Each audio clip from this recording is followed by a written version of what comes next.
नमस्कार, आप सभी का स्वागत है हमारे चैनल पर। आज हम आपको एक ऐसे भक्त की कहानी सुनाने जा रहे हैं जो किस तरह कसाई था और किस तरीके से उन्होंने भजन कीर्तन शुरू किया। अगर आपको हमारी ये कहानी पसंद आए तो प्लीज़ वीडियो को लाइक कीजिएगा और चैनल को भी सब्सक्राइब कीजिएगा। एक कसाई था सदना।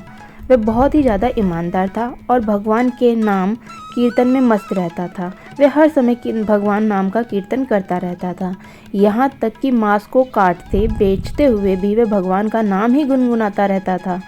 एक दिन वह अपनी ही धुन में कहीं जा रहा था कि उसके पैर से कोई पत्थर टकराया।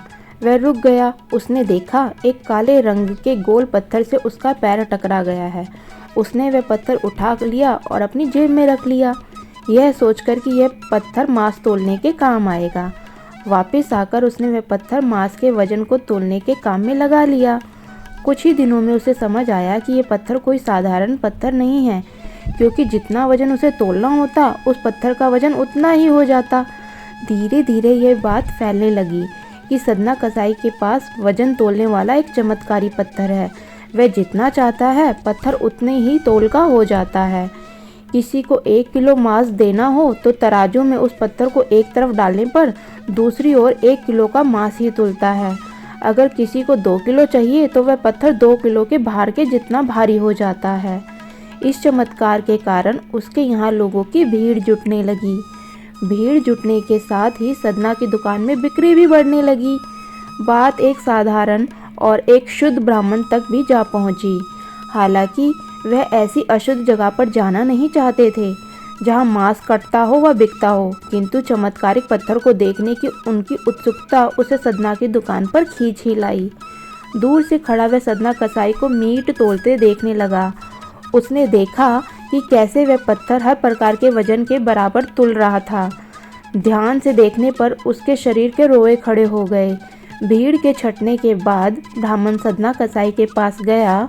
ब्राह्मण को अपनी दुकान में आया देखकर सदना कसाई बहुत अधिक प्रसन्न हुआ और आश्चर्यचकित भी हुआ। बड़ी नम्रता से सदना ने ब्राह्मण को बैठने के लिए स्थान दिया और पूछा कि वह उनकी सेवा क्या कर सकते हैं। ब्राह्मण बोला, तुम्हारे इस चमत्कारिक पत्थर को देखने के लिए ही मैं तुम्हारी दुकान पर आया हूँ, या यूँ कहें कि ये चमत्कारी पत्थर ही मुझे यहाँ खींच लाया है तुम्हारी दुकान पर। बातों ही बातों में उन्होंने सदना कसाई को बताया कि जिससे पत्थर समझकर तुम मांस तोल रहे हो वह वास्तव में शालिग्राम जी हैं, जो कि भगवान का ही स्वरूप होता है। शालिग्राम जी को इस तरह गले कटे मांस के बीच में रखना व उनसे मांस तोलना बहुत बड़ा पाप है। सदना बड़ी ही सरल प्रकृति का भक्त था। ब्राह्मण की यह बात सुनकर उसे लगा कि अनजाने में उसने बहुत बड़ा पाप कर दिया है।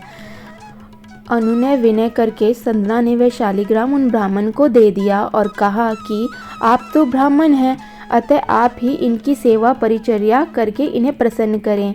मेरे योग्य कुछ सेवा हो तो मुझे अवश्य बताइएगा। ब्राह्मण उस शालिग्राम शिला को बहुत सम्मान से घर ले आए। घर लाकर उन्होंने श्री शालिग्राम को स्नान करवाया, पंचामृत से अभिषेक किया व पूजा अर्चना आरंभ कर दी। कुछ दिन ही बीते थे कि उन ब्राह्मण को स्वप्न में श्री शालिग्राम जी आए व कहा, हे ब्राह्मण, मैं तुम्हारी सेवाओं से बहुत प्रसन्न हूँ, किंतु तुम मुझे उसी कसाई के पास छोड़ आओ। स्वप्न में ही ब्राह्मण ने कारण पूछा तो उन्होंने उत्तर दिया कि तुम मेरी पूजा अर्चना करते हो, मुझे अच्छा लगता है, परंतु जो भक्त मेरे नाम का गुणगान कीर्तन करते रहते हैं उनको मैं अपने आप को भी बेच देता हूँ। सदना तुम्हारी तरह अर्चना नहीं करता, परंतु वह हर समय मेरा नाम गुनगुनाता रहता है, जो कि मुझे बहुत अच्छा लगता है, इसलिए तो मैं उसके पास गया था। अगले दिन ब्राह्मण सदना कसाई के पास गया व उनको प्रणाम करके सारी बात बताई व श्री शालिग्राम जी उन्हें सौंप दिया। ब्राह्मण की बात सुनकर सदना कसाई की आंखों में आंसू आ गए। मन ही मन उन्होंने मांस बेचने खरीदने के कार्य को तिलांजलि देने की सोची और निश्चय किया कि यदि मेरे ठाकुर को कीर्तन पसंद है तो मैं अधिक से अधिक समय नाम कीर्तन ही करूँगा। जय श्री राधे। आपको ये कहानी कैसी लगी कमेंट में ज़रूर बताइएगा और कमेंट में राधे राधे, हरे कृष्णा हरे रामा ज़रूर लिखिएगा।